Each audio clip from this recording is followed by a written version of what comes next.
Assalamualaikum warahmatullahi wabarakatuh. Halo geng, jumpa lagi bersama Michan di channel Kisah Misteri. Kali ini Michan akan melanjutkan dari cerita yang sebelumnya ya gengs, yang berjudul Rumah Bekas Tumbal. Cerita ini masih ditulis oleh Banana dan kalian bisa langsung kunjungi tweet beliau ya, di @chillbanana. Link akan selalu Michan sediakan di kolom deskripsi ya gengs. Oke, daripada lama-lama langsung saja kita masuk ke ceritanya. Rumah Bekas Tumbal bagian yang kedua. Malam itu Bu Nuri harus tidur sendirian karena Pak Hamka tidak pulang. Kalau sudah ada bisnis makelar, memang Pak Hamka bisa tidak pulang berhari-hari. Pak Hamka sendiri juga menyambi profesi jadi makelar selain usaha toko. Bidangnya pun bermacam-macam. Kadang menangani jual beli bawang merah bertruk-truk, jual beli tanah, kendaraan bermotor, barang antik, dan yang lain-lain. Pak Hamka memang tipe pekerja keras, tak mau mengandalkan satu penghasilan saja selama masih mampu. Pak Hamka memang tipe pekerja keras, tak mau mengandalkan satu penghasilan saja selama masih mampu. Prinsipnya, jika kita punya 9 pintu rezeki, mengapa tidak kita buka ke 9 pintunya itu? Meskipun berasal dari keluarga berada dengan warisan tanah yang di mana-mana, Pak Hamka tidak jumawa bermanja-manja karena sejak kecil sudah dididik keras dengan pola hidup susah. Waktu sudah menunjukkan pukul 10 malam. Bu Nuri juga sudah mengecek kondisi anak-anak yang terlelap di kamar. Ini waktunya rehat. Bu Nuri mulai merebahkan tubuh di atas kasurnya. Baru sejenak memejamkan mata, lalu membuka mata kembali karena merasa ada sesuatu yang berat menindihnya. Dan benar saja, ada sesosok wanita berpakaian putih lusuh berdiri di atas dada. Rambutnya panjang, sebagian menutup wajah, dan menunduk menatap Bu Nuri dengan mata tanpa kornea. Wajahnya rusak dengan mulut yang menganga lebar. Bu Nuri kaget bukan main. Berusaha bergerak namun tidak bisa. Bahkan ujung jari pun susah digerakkan. Wanita itu makin kuat menindih. Makin lama makin melebarkan kakinya yang samar ke dada Bu Nuri. Bu Nuri tak bisa bernafas. Paru-parunya seolah terhimpit, tertutup tanpa udara. Nafasnya tersengal-sengal. Ingin sekali berteriak namun tak bisa. Bahkan melafalkan doa-doa pun tak mampu berkata. Bu Nuri mengucapkan istighfar dalam hati dengan terbata-bata. Entah, saat itu rasanya berada di ambang hidup dan mati. Makin lama udara yang dihirup tak ada lagi. "Mak, Lia tidur sini ya." Bu Nuri terbangun dengan nafas tersengal-sengal. Sebisa mungkin ia menghirup udara sebanyak-banyaknya. Tak mau kehilangan oksigen lagi. Badannya dingin namun berkeringat. Ia menoleh dan memeluk Lia. Lia pun terheran-heran menatap kondisi ibunya seperti orang yang habis lari maraton berkilo-kilometer. "Makasih nak, makasih," ucap Bu Nuri terbata-bata. Benar, Bu Nuri baru saja mengalami ketindihan. Untung saja, Lia saat itu datang ke kamar dan menyentuh tangannya, yang akhirnya bisa membuat Bu Nuri bergerak lagi. Gerimis hujan terdengar turun. Tetesan airnya berdetik jatuh ke atap rumah, menghasilkan irama rintik di sekitarnya. Udara menjadi semakin dingin, berhasil menyeruak masuk ke dalam rumah.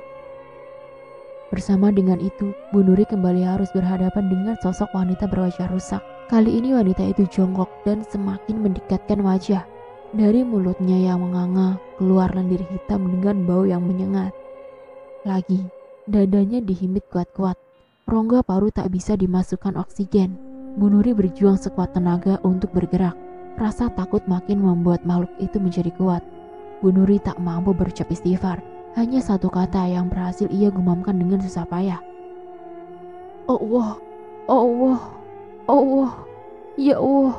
Lafaz itu berhasil membuat jari telunjuknya bergerak. Bu Nuri terjaga dengan nafas tak beraturan.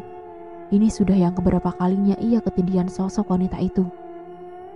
Tiap suaminya tidak tidur di rumah, Pak Hamka selalu menyarankan untuk berwudu sebelum tidur. Jangan sampai lupa berdoa. Tapi namanya juga manusia, lupa pasti pernah menghinggapinya. Di saat lengah seperti itu, Bu Nuri pasti mengalami ketindihan. Dan makhluk yang menindihnya selalu sama. Sosok wanita berwajah rusak. "Mas, gimana ini? Aku sering ketindihan wanita berwajah rusak itu. Stres aku mas lama-lama. Ngajar pun sampai gak bisa konsen." Keluh Bu Nuri pada suaminya. Matanya berkaca-kaca. Pak Hamka memandang istrinya tak tega. Bukan tidak pernah berbuat apa-apa, Pak Hamka sendiri susah menemukan keberadaan wanita berwajah rusak itu. Dia berada di rumah, dicari, bahkan dipancing pun sosok itu tak berani menampakkan diri. Tapi kenapa malah mengganggu istrinya terus-menerus? Pak Hamka mulai kesal. 3 minggu setelahnya, Pak Hamka kembali pamit tidak pulang selama 2 hari. Karena harus pergi kulak barang mebel di daerah Jepara. Bu Nuri sedikit khawatir karena itu berarti dia harus tidur sendirian lagi malam ini. Tapi Pak Hamka berusaha menenangkan. Jangan khawatir, tidak akan terjadi apa-apa. Bu Nuri memaksakan seolah senyum sembari mengangguk, lalu mencium takzim punggung tangan suaminya. Malam hari menjadi lembab dan dingin, karena bekas hujan yang baru saja berhenti. Awan mendung yang tadinya menutupi, pelan-pelan menyingkir membiarkan bulan terlihat penuh, tak menghalangi sinarnya. Di saat yang sama, Pak Hamka terlihat menahan sesuatu dengan kedua tangan, tepat di depan kamarnya. Ia kemudian menarik, menyeret sesuatu tak kasat mata untuk menjauh. Wanita berwajah rusak itu mencoba menahan tali gaib yang menjerat leher. Terlihat marah namun kalah. Iya, Pak Hamka tidak benar-benar pergi ke Jepara. Ia memang pergi, lalu diam-diam kembali di malam yang sama. Rencananya telah berhasil untuk menangkap si wanita berwajah rusak yang terus mengganggu sang istri. Sosok itu menangis pilu memohon untuk dilepaskan. Namun Pak Hamka tak akan tertipu. Ia sudah paham betul dengan tipu daya makhluk-makhluk seperti itu. Kamu pergi, jangan pernah kembali ke sini atau saya lenyapkan. Si sosok menangis lalu tertawa melengking setelahnya. Jangan, gak mau. Saya suka istrimu. Baunya enak.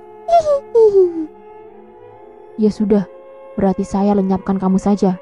Pak Hamka mulai melafalkan doa-doa. Sosok itu menggeram dan terlihat marah.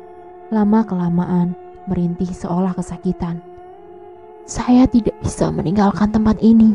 Tidak bisa. Jangan lenyapkan saya. Anak saya masih di sana. Pak Hamka berhenti sejenak melafalkan doa. Anak. Sosok itu kembali menangis. Anak saya. Bukan, bayi saya masih di sana. Pak Hamka berpikir sejenak. Mungkin ini saatnya mencari tahu. Meski ia tidak akan sepenuhnya mempercayai sosok itu. Kamu penghuni lama di rumah kosong itu bukan? Ceritakan apa yang ada di sana. Sosok berwajah rusak itu terdiam sejenak, seolah ketakutan. Saya tidak bisa bilang. Memang kenapa? Saya tidak bisa, tapi saya akan menceritakan tentang apa yang terjadi pada saya dan bayi saya. Sosok itu terlihat duduk, kepalanya berputar perlahan, mengedek dari kiri, depan, kanan, dan belakang, seolah tak memiliki tulang leher, hingga tak mampu menahan berat kepala. Pak Hamka terdiam, namun tetap bersikap waspada. Oke gengs, saya akan menceritakan dari sudut si makhluk ya gengs. Namaku Dini. Usiaku masih terbilang muda, 19 tahun. Namun aku sudah terjun di dunia hitam, dunia pelacuran. Orang tuaku meninggal dalam kecelakaan saat aku masih kecil. Di usia 14 tahun, paman dan bibiku sendiri menjualku kepada seorang germo di kota es demi menutupi hutang-hutangnya. 5 tahun aku bergelut di dunia malam. Entah sudah berapa ratus kali melayani lelaki hidung belang, aku tidak peduli. Tubuh dan hatiku mati rasa. Jika kau tanya harga diri, aku sudah tak punya. Yang penting aku tidak kelaparan. Beberapa kali juga aku harus menahan sakit dan bolak-balik ke dokter kandungan karena luka-luka pada alat vital hingga suatu malam aku melihatnya. Aku menghisap rokokku kuat-kuat sembari duduk menggoda dengan baju minim. Lelaki itu bertubuh gagah.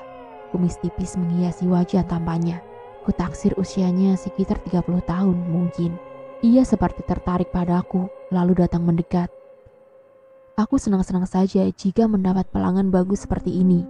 Kami pun berkenalan. Tapi perkiraanku salah. Ternyata usianya sudah 42 tahun. Sungguh, penampilannya tidak terlihat tua sama sekali. Ya, usia berapapun tak masalah. Toh aku juga pernah melayani kakek-kakek. Dia banyak tersenyum kepadaku. Pandangannya lembut, tidak kurang ajar seperti pelangganku kebanyakan.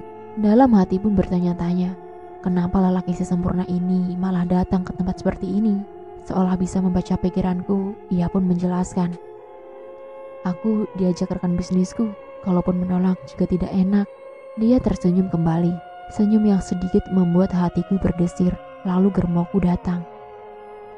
Pilihan yang bagus, bos. Dini ini memang paling laris. Pelanggannya pun banyak. Hahaha.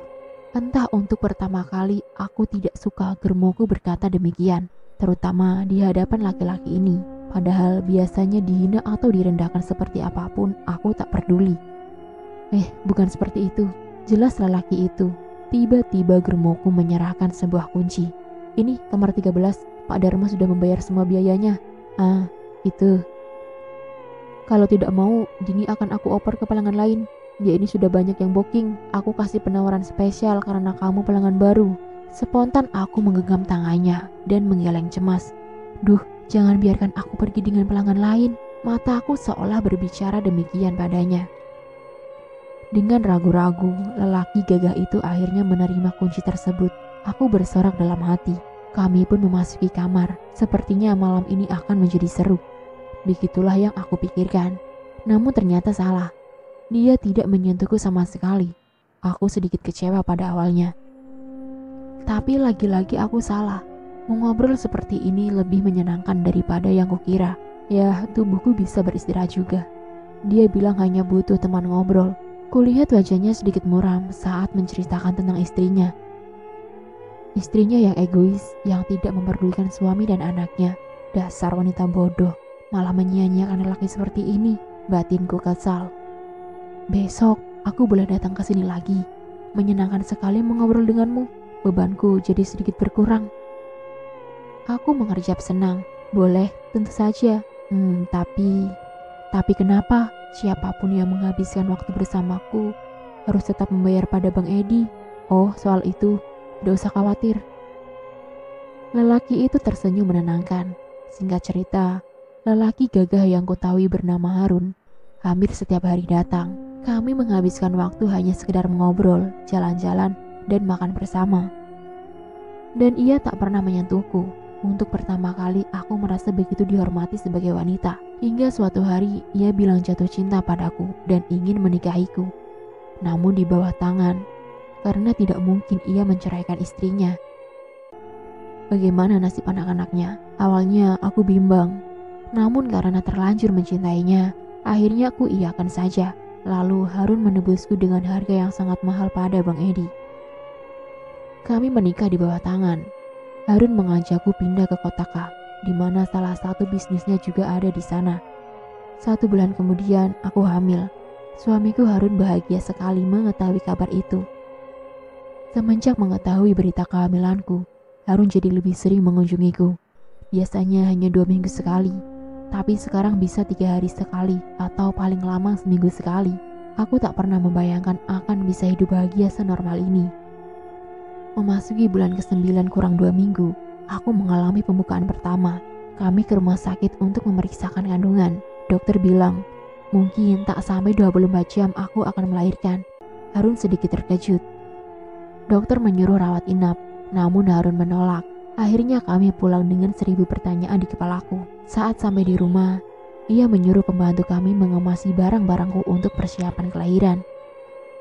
Kulihat dia menuju ke pesawat telepon dan menelepon seseorang. Aku tak bisa mendengar jelas apa yang dibicarakan karena tiba-tiba saja kesakitan merasakan kontraksi. Mobil kami melaju menuju keluar kota. Aku terdiam tak ingin melontarkan pertanyaan. Melihat ekspresi suamiku yang juga lebih banyak diam, tibalah kami di sebuah rumah yang ada di pinggiran kota. Rumahnya cukup besar dan memiliki pekarangan yang luas. Di sekelilingnya ditumbuhi pohon mahoni yang cukup rindang. Ini di mana, Mas? Tanyaku saat menuruni mobil. Kamu akan melahirkan di sini? Jawabnya singkat. Seraya menyuruh sopir mengangkat seluruh barangku dari bagasi. Di depan rumah, ternyata kami sudah disambut beberapa orang. 2 orang berperawakan ibu-ibu dan 3 orang lelaki bertubuh besar seperti preman. Salah satunya memiliki penampilan seperti dukun, memakai baju hitam longgar dengan ikat kepala berwarna senada. Aku semakin curiga. Malamnya, aku mengalami kontraksi yang sangat hebat, lebih dari kontraksi sebelum-sebelumnya. Seorang ibu-ibu yang kutaksir dukun bayi mulai memeriksaku. Sudah waktunya, ucapnya pada Harun. Aku menjerit kesakitan dan menahan tangan suamiku. Mas, tolong temani, jangan tinggalkan aku sendiri. Kamu tak sendirian, ada Mbok Ija dan Bu Yuyun yang menemani, ucapnya singkat. Sekilas aku melihat senyum tipis yang mengerikan di bibirnya. Harun melepas paksa tanganku dari genggamannya. Aku menjerit, pikiranku berkecambuk jadi satu, antara rasa sakit dan bingung. Entahlah, aku harus fokus melahirkan anak ini dengan selamat. Tibalah saatnya yang ditunggu-tunggu. Aku berhasil melahirkan bayi perempuan dengan selamat. Di sisa-sisa tenagaku, Bu Ija datang mendekat dan menunjukkan bayiku yang cantik. Lihatlah sepuas-puasnya sebelum aku membersihkannya, ucap Mbok Ija misterius. Aku mengerutkan kening sejenak, lalu kembali memandang anakku penuh sayang. Tak lama kemudian, Mbok Ija mengambil anakku dan bersambung. Sekian, dan itulah cerita dari kisah misteri yang berjudul Rumah Bekas Tumbal bagian yang kedua ya gengs. Untuk lanjutan ceritanya akan Michan bawakan di part yang selanjutnya ya gengs. Dan tak lupa Michan ucapkan terima kasih untuk kalian yang sudah mau menonton video kali ini. Dan Michan ingatkan untuk tekan tombol like, komen, share, dan subscribe ya gengs. Dan tekan juga tombol lonceng untuk mengaktifkan notifikasi cerita-cerita yang selanjutnya. Bye-bye, wassalamualaikum warahmatullahi wabarakatuh.